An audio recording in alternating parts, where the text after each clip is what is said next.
How are you doing? Now, welcome to this workshop where I'm going to be talking all about how podcasting can help children's activity providers. Now, this is going to be quite a niche workshop. So, if you're not in this field, you can pick up some hints and tips by all means. But I'll be mainly talking to the CAPS community, the Children's Activity Providers community with this one. But there'll be loads of transferable stuff that you can take today that's going to help improve your business and help improve your podcasting skills. So some of the stuff we're going to be covering today is, or just to kind of give you a rough idea of what the course is, what the workshop is. It's going to be about a 20-minute kind of presentation. I've got a few slides I'm going to run through. And then I'm going to throw it over to you, if there's anybody watching live, to answer any questions that you might have. This can be, and remember, even if you're not a children's activity provider, do you know what? You still get benefit from this. So let's crack on. So first of all, why would podcasting work for your children's activity providers? So first off, this is a great opportunity for people to understand the power of podcasting. It is. Now, this is really where it kind of boils down to. It does. Because remember, your voice builds trust faster than any Facebook post or flyer could ever do. The thing is, podcasting's been around for years now. It's more than a trend. It's a powerful tool to build trust. And obviously, this kind of shines through with any podcast, anything you do from. The main reasons are it builds connection through your voice, it gets you to share your expertise and personality as well, but also it helps you create content that works for you in the long term. So it's a bitty bonus for all of these little bits. It really, really is.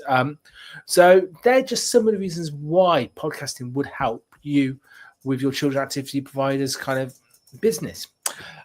The first step for anybody is to start listening to podcasts. Now, they're a great way of sourcing information for you. It's a great way of actually understanding what a podcast actually is. That's the first kind of step. But also, it's a great way of actually thinking about, if I'm going to be a guest on a podcast, you can use listeners as a tool to actually prepare your interviews for your podcast. If you're looking to start your own show, this is a great starting point for you to actually understand what people are doing. Sorry, got a couple of text messages on my phone, aka a watch. If you're looking to start a podcast, this is a great opportunity for you to really kind of get involved and figure out what you like and what you don't like. All the stuff you like, you can start putting into your own podcast. All the stuff you don't like, guess what?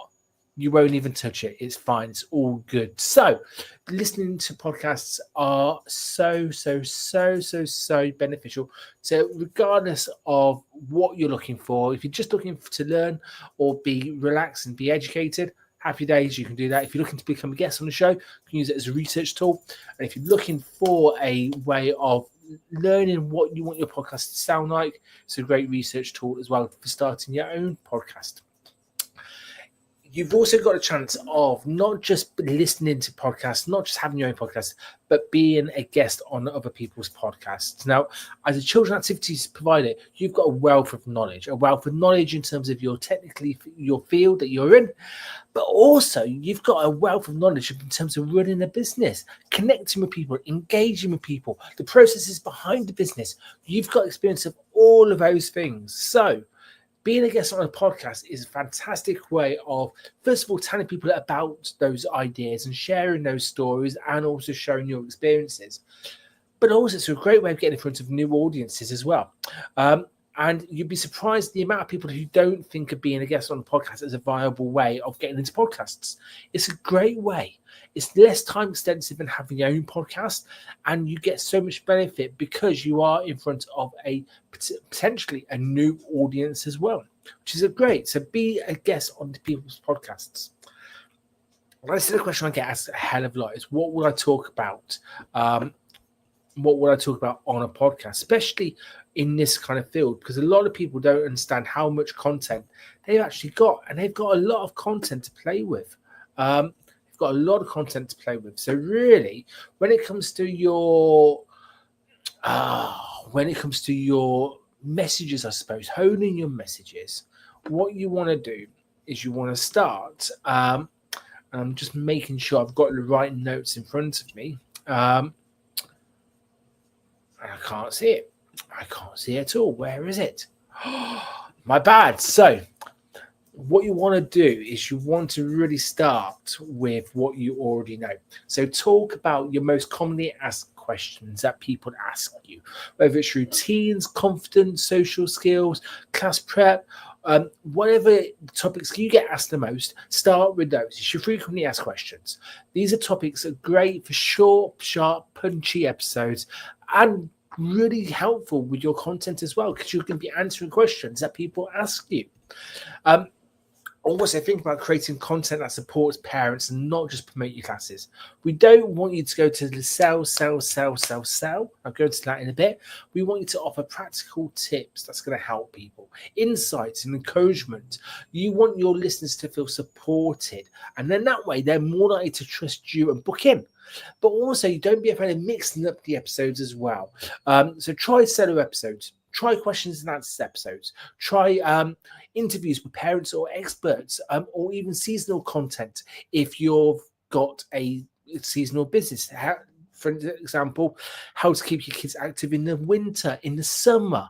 Variety keeps podcasts engaging. So please don't get stuck in environments. They're just a few different ideas, but out of those ideas, you're going to have loads of ideas in terms of what you can start talking to on your podcast. But the great thing is that it's your podcast, so you can mix it up and change the format if and when you want to. There's no reason why you can't do that. Now, the next bit is all about recording and editing. So you want to make the processes as simple as possible. The simpler it can be, the easier it's going to be for you to keep it going, and also the easier for you to keep motivated, really. If it becomes complicated, becomes a chore, guess what? You're not going to do it. So you want to make this as simple as possible. So have a simple setup. Have a setup that you can literally record 3 or 4 episodes back to back.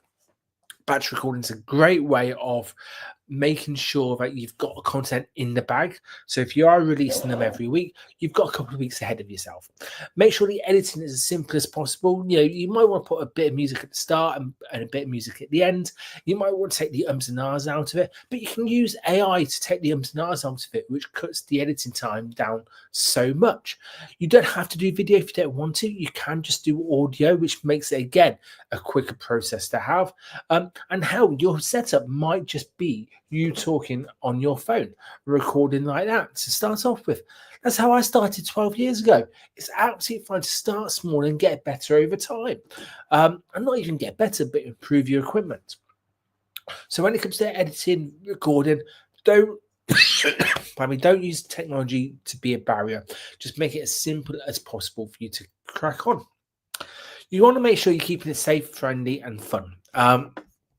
Because there's a lot of rules and regulations of what you can and what you can't say as a children's activity provider. My main thing is if you wouldn't say it in front of your class, you don't say it on your podcast. It's as simple as that. When you're working with children and families, your voice holds weight. So the same care and professional that you're using in your classes or your sessions should come through on your podcast as well. So, just a few tips: avoid naming people or parents or children. Use inclusive and welcoming language all the time. Keep your tone kind, friendly, helpful, and please avoid criticism or comparison.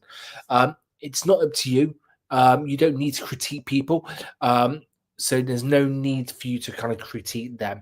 But also, if you are going to be talking about sensitive topics, please use gentle disclaimers where needed, such as, this is what's worked in my sessions, but every child is different. All it does is just adds a bit of clarity and a bit of professionalism, and it means that actually you know what works for you and you're sharing your experiences more than anything else. But remember, if you don't say it in class, don't say it on the podcast. Now, this is a topic that I get asked about quite a lot, and this is how to promote your classes without the hard sell, because we don't want to be that person. We don't want to be that person who goes onto a podcast and all they do is just talk and talk and talk and mention their business name 10 times during the actual show. There's no need. There's absolutely no need. So please, if you're going to go onto a podcast as a guest or have your own podcast, please avoid some of these. So please, well, not actually no avoid, but please focus on helping and not selling. Use natural call to action. So if you'd like to join us, we've got spaces on our team. Nice and straightforward. You don't have to worry about too much, but please just make sure you're talking about what's happening in your sessions, what people have enjoyed. And all that will do is that will subtly show people what you offer without you giving a direct promotion. No one needs to have a direct hard sell. It's much easier just to literally just talk in conversation and just see what it is. The only exception to this is if the host asks you at the end, please tell us where people can find you and what you want people to do afterwards. But then just make sure you've got a little bit of a promo script, 10, 15, 30 seconds is all it's needed.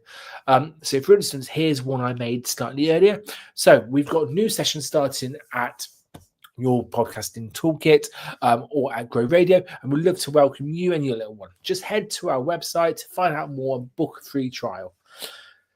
See how easy it was. And in that, I've told people that we've got new sessions starting soon. We'd love to welcome you and your business or your little one. Just head to our website and book a free trial. Boom. Nice and straightforward. And do you know what? If you've done your job in terms of giving value all the way through the interview, you're not going to have to worry about their hard sell because people will come to you if they listen to the podcast. So don't worry about the hard sell. Don't be that person. Now, building local and online visibility is massively important because most children's activity providers operate in a certain geographical area. So be in your local place where your local people really kind of respond to is so important. So important. So this is really talking about when your podcast is live. So as a guest or as a host. But once it's live, the next step is to make sure that people actually hear it. Now, you don't need massive audiences to make a difference. You just need to get your episode in front of the right parents at the right time. Now, this could mean a mix of community tools and online promotions, such as some of these. Nice and straightforward. Share them in the places where your parents or your key demographic hangs out. So you'll talk about WhatsApp groups. We'll talk about school letters.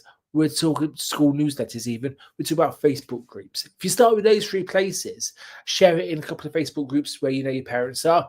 Again, that's going to be key to getting your message out in front of the right people. You can get tagged into, if you're a guest on a podcast, you could tag the host so they can share it on their platforms. If you're a podcast host, you tag your guests. Tag collaborators as well in the local area, local businesses, local community outreach people as well. If you feature someone or mention a local place, tag them into the post. Build that spider web so people can see it. They'll often reshare it to their own social medias because you mentioned them and you featured them. Also, you remember to use clips to make it a little bit kind of snappier so people can find you more. So they might watch your clips and go on to the main episode to listen to it all, or to pick out maybe one or two quotes that you can do that as well. But repurpose each of these into one or two small pieces of content, maximum 30 seconds long. And they're great for Instagram, TikTok, LinkedIn, and all those different types of places. Again, all of this stuff just draws it in. But remember, keep your messages to the people who are going to book into your classes. That's the big important thing. Yes, because what we want to do is turn this into class bookings. That's the exact thing that we want to do. And to do this, you need to do everything that we've just mentioned over the last 15 minutes. But also, you need to build trust with them. Their parents are going to need to trust you to leave their children or go to your classes. So podcast is a great way of building that trust, but it's also there to support your business. So the goal isn't just to share great content, it's making it easy, natural, and inviting for them as parents to go from listener to booking. So make it simple for them, make the steps clear. So at the end of every episode, tell people what you want them to do, whether it's to book a free trial, visit the website, or follow you on social media. Give them a clear call to action. Using bit stories to build trust are always a great tool to be able to do this, and also offer incentives or bonuses to do that. So if you listen to a podcast and come along to the class, give a free printable kind of leaflet, early access to bookings, or discount code. This basically just rewards people for listening to the podcast, and it's your way of saying thank you. All of these bits will kind of help it. It's not a silver bullet. None of this is a silver bullet. But by implementing a few little bits of these, it's going to help you, because you are then talking to people who are in the right areas for you. You're then building that trust with them through the content you're sharing, and then you're giving them a very easy, cool, clear to action, call to action even, that you can then do. You can. Now, one of the big things that people don't say is, how am I going to keep it going all the way throughout the year? So you need to make sure you stay consistent even during busy term times, because we all know that you've got different terms and each of them will have different kind of pushes and pulls on your time and energy, and you want to make sure you are consistent. But it doesn't mean to say that you have to post weekly. It just means showing up regularly in the way that works for you. So all of this stuff should help you, and I've already said a few of these already, but should help you avoid it feeling like just another task to do. You don't want that. So batch record when you can. So record in quieter weeks, record 2, 3, 4 episodes. That way you've always got stuff coming up. If you know you've got a big kind of term coming up, plan your podcast recordings in when it's kind of when you finished off. Most people, the busiest terms are going to be autumn and spring. So running your podcast, maybe consider running your podcast in seasons. So 6 episodes per term, for instance, and take breaks during half term or holidays. Also, remember, you don't have to do it War and Peace style and make it an hour or 2 hours long. 7-minute episode with one useful tip is better than no episode at all, or better than 1 hour where most people won't listen. So keep it light, helpful, and realistic for your time. The shorter the episodes, the more you're going to be able to do going forward. It's just about being consistent, really. And if you don't think you can do 6 episodes during the term, fine, do 3. Or do 4, do them every other week. Hey, do 1 every term if you want to, but just be consistent with your messaging. And that's pretty much it for this kind of course. Now, this course is part of the Your Podcasting Toolkit. Now, Your Podcasting Toolkit is there to help you develop your podcasting skills. Now, this is my call to action for you. If you've liked any of what I've said, so any of the sections, we've got an individual section where you've got an activity, a brief description, as well as a bit of homework and a little bit of thing for you to do after this. And we've got that for the podcast launch guide, art of being a standout guest, and there's also a free 5-day challenge coming out next year as well. So there's loads of stuff planned. I've also got 3 or 4 key ones that will be coming up over the next few months as well. So please keep an eye on our socials. But in the meantime, check out Grow Radio for any more information. Check out Your Podcasting Toolkit. Thank you very much for watching, everyone. I'm going to call it short now. It's been 19 minutes, but I've covered a hell of a lot of stuff as well. But before I do, what I might do is just literally bring up a quick, and this is just so you can have all of the bits summed up. Let me see if I can remember the 10 key takeaways.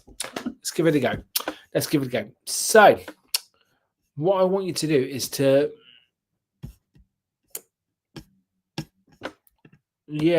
I must admit, I can't remember. I'm really sorry. I can't remember the key takeaways.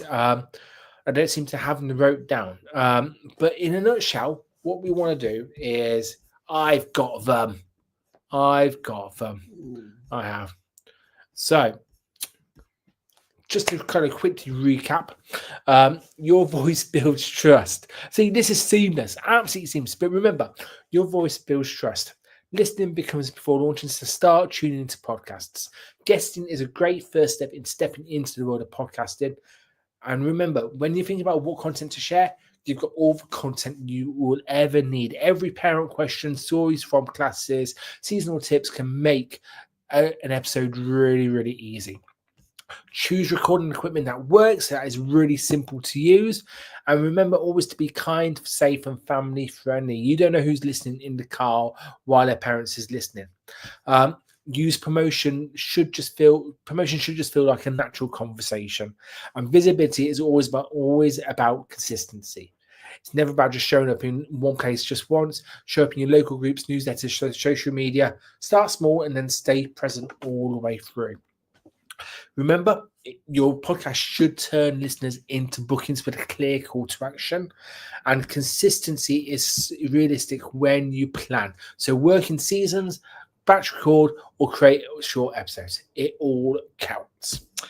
So I just want to say thank you very much for watching with me today. Thank you very much for joined in the replay. If you joined in the replay and you want to ask any further questions, please do give me a shout. Connect me on LinkedIn. Subscribe to our daily newsletter on LinkedIn where we give a different article idea every day. And if you want to hear more about Grow Radio, subscribe to our newsletter as well. And all of those, you'll be able to find us on growradio.uk. Take care, my friends, and I'll see you all soon. Bye-bye. I am out.